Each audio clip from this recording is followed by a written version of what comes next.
hieno. Mun täytyy haravoida täältä. Otu huomioon.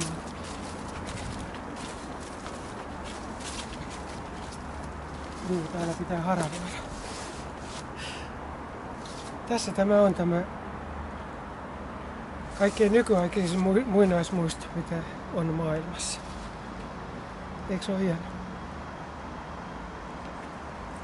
Okei, mutta täytyy kumminkin näitä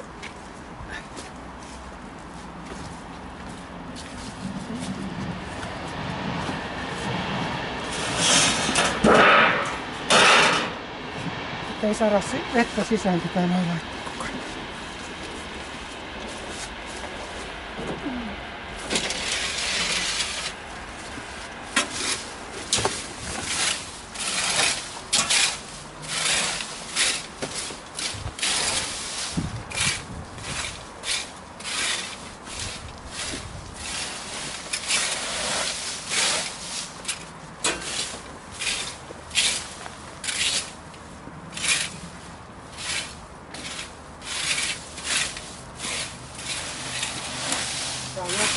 Tärkeää siksi, että tämä pitää asutun näköisenä.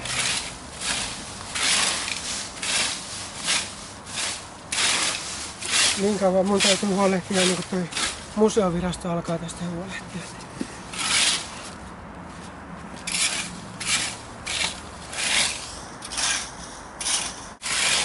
No, ei se vielä museovirasto ala tähän ennen kuin se sille esitetään tää näin. Jonkun sellaisen ihmisen pitää esittää, jolla on enemmän arvovaltaa kuin minulla.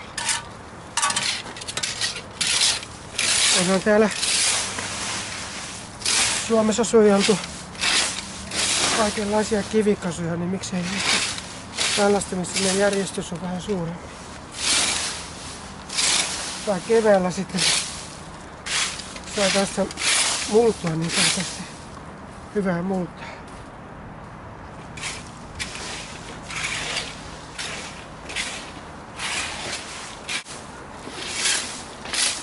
Vuodesta 1995 alkaen, kun mä jäin tuolta yliopistolta pois. Niin silloin kato, mun alun perin niin piti tonne lähteä etelään noin, mutta sattuneesta syystä mä jäin tänne. Onneksi se oli hyvä, ettei lähtenyt etelään. Ajattelen nyt, kun siellä etelässä menee kaikki asiat, miten sattuu. Ne on velkaisia ja meillä vaan menee kaikki hyvin.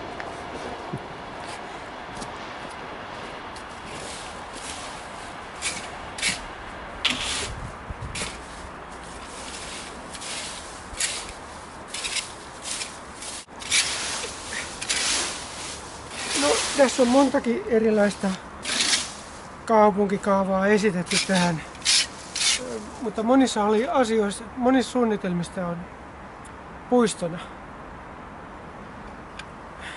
Eli nyt kato, kun ne alkaa tätä Keski-Pasilaa rakentaa, niin sitten sen jälkeen ne vasta tulee tän Hakamäentien tälle puolelle. Mutta sitä ennen tähän ollaan kyllä suunnittelemassa jotain. En tiedä mitä. Eikä ne tiedä muutkaan vielä sitä.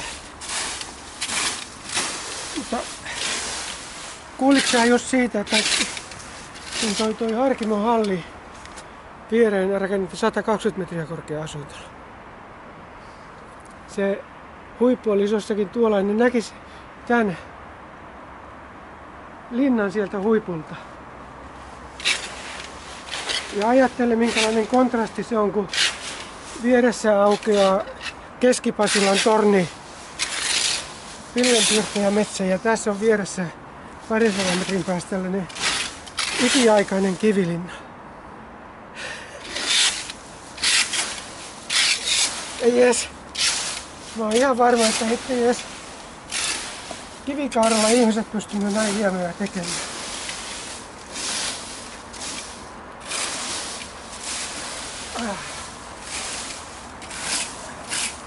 Siis yleensä täällä maailmassa niin nämä rakenteet pitää ikään kuin ne olisi asuttuja, koska muuten tulee tällaiset sellaiset, miksikä niitä sanotaan, ihmiset, jotka eivät ymmärrä elämästä mitään ja ne hajottaa kaikki paikat. Tämähän olisi jo hajotettu, jos tämä olisi ollut asumattoman näköinen.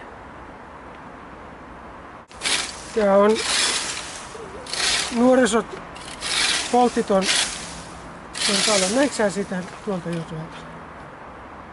Tuossa kattoo.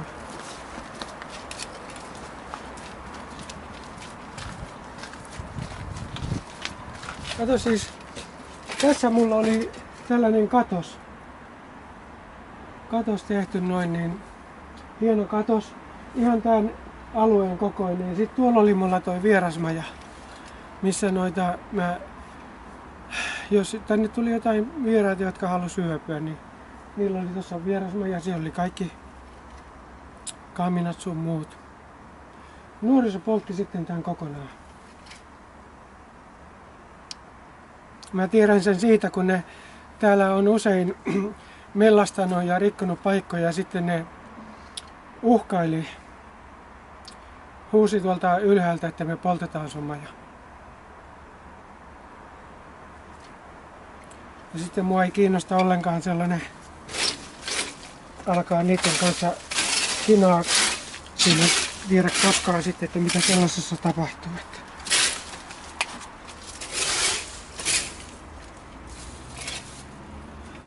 Se on siinä, että kato, kun ne on niin saakelin tyhmiä nuo kakarat, että ei niillä ole enää mitään kivaa, kun täällä on vaan hiiltyneet rauniot jäljellä. Nyt ne tuolla hilluu jossakin muualla tuhoamassa kans sellaisia paikkoja, jotka on vielä ehjiä. Tämä maailma on tällainen, että ja vanhemmat ei pysty ollenkaan pitää jälkikasvuaan kurissa.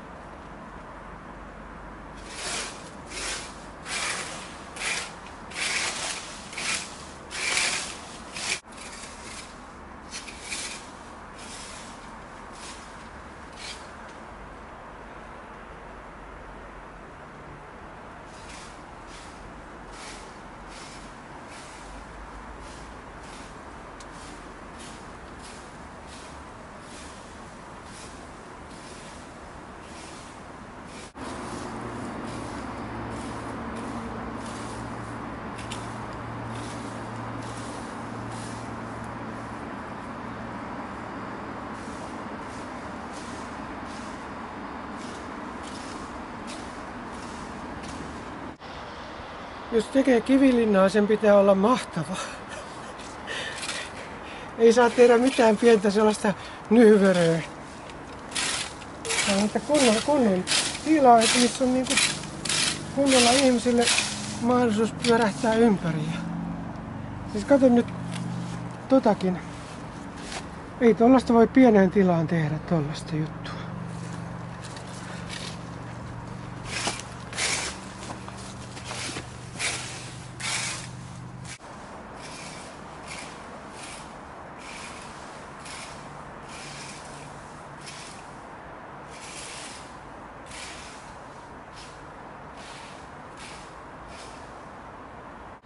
Tää on vielä ihan keskeneräinen. Mulla oli tarkoitus, että tuohon tulisi esimerkiksi järvi.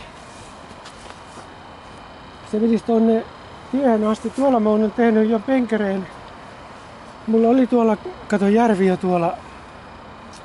Mut sitten kun nää Hakamäentien laajennus ja toi Leppävaran raiteiden laajennus työmaa oli tässä, niin suuret tiekoneet tuhos sen.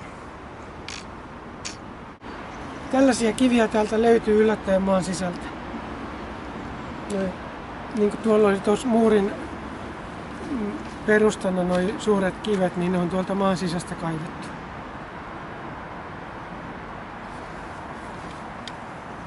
Sillä lailla tuolla on mun kivilouhimus tuolla ylempänä, mistä mä oon vyöryttänyt sitten noin suurimpia kiviä ja puolet kivistä mä oon tuonut polkupyörällä tänne.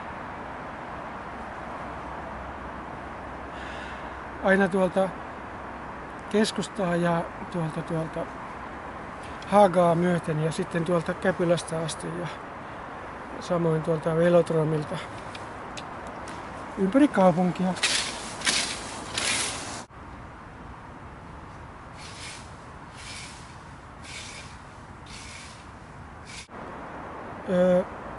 Suurin piirtein niin 300 tonnia kiviä ja 200 tonnia maata joutunut siirtää tai saanut siirtää. Vaikka katsoo täältä minkälaisia, no esimerkiksi tämä maa, kaikki nämä on mun kaivamia tässä käsin. Tämäkin on mun tekemä tässä.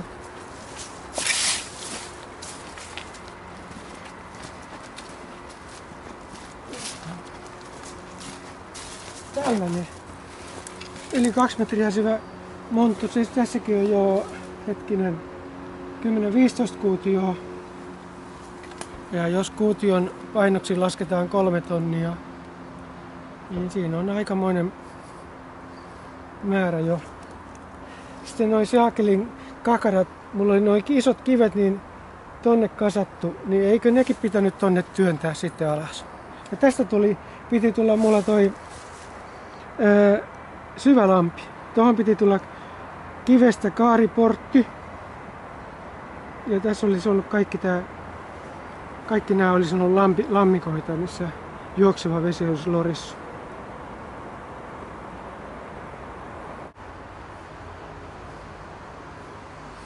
Ikään kuin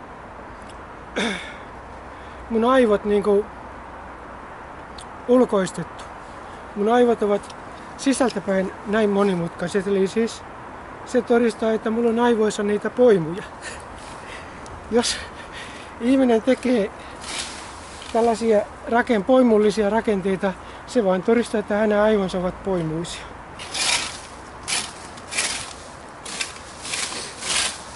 Kun taas näiden arkkitehtien aivot, jotka pystyy piirtämään vain kantti kertaa kantti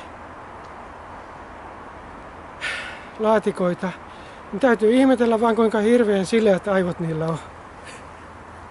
Ajattelen, mä kutsun sitä, mä olin justiinsa tuo Ruotsissa katselemassa näitä kanssa ja ihmettelin, että nykyään niin se on hienoa, jos arkkitehti pystyy niin kuin laittaa jotain teräviä töröjä siihen laatikon kylkeen, niin se tekee sen ikään kuin siinä ei enää näkyisi mitään laatikkomaisuutta. Mä kutsun sitä episykliarkkitehtuuriksi. Se on sama kuin joskus antiikissa joku Ptolemaios kehitti maailmankaikkeusteoriaa, missä maa oli keskipisteenä ja jotta se saatiin stemmaamaan havaintojen kanssa yhteen, niin niiden taivaan liikkuville kappaleille kehitettiin koko ajan lisää ja lisää episyklejä, jotta vältyttiin sen totuuden huomaamiselta. Ei hyvänen aika, että ihan se olekaan se oma napa, jonka ympäri maailma kiertää.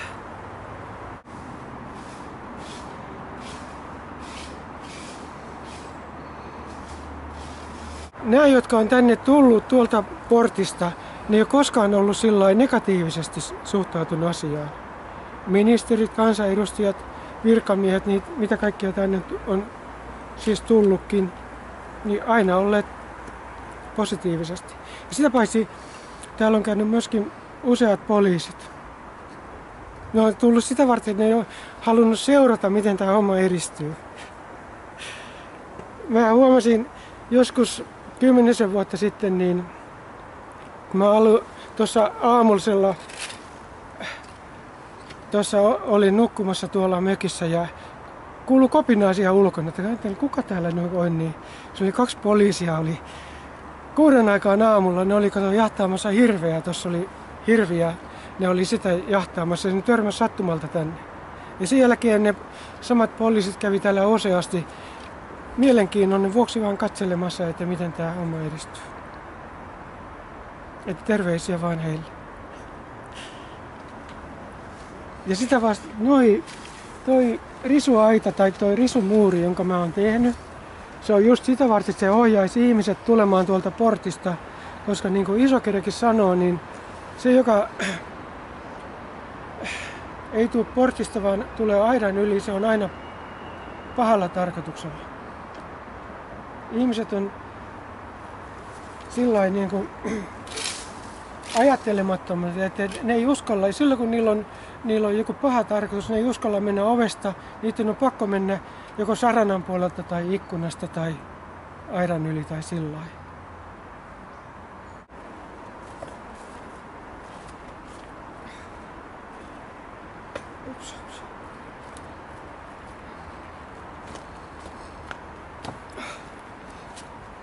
Just. Tuossa on tuo rautatanko, niin sen päässä oli niin kuin sellaisen muotinuken pää. Se oli, ja sitten kun tähän tuli rankka saada vettä, toi oli vettä täynnä ja sitten sen pää oli just verenpinnan yläpuolella. Niin siitä mulle tuli mieleen vaan, että se on niin kuin ylösnousemus.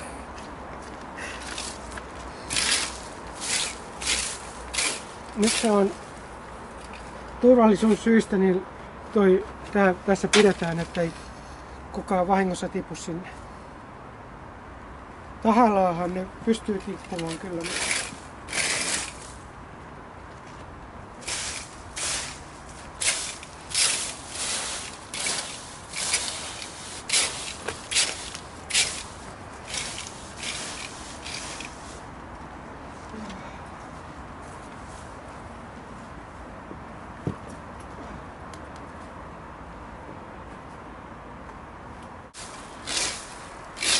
Siis sanoinko mä, että tämä on maailman modernein muinaismuisto. Nykyaikana hyvin harva ihminen rakentaa enää tai pystyy rakentamaan muinaismuistoja.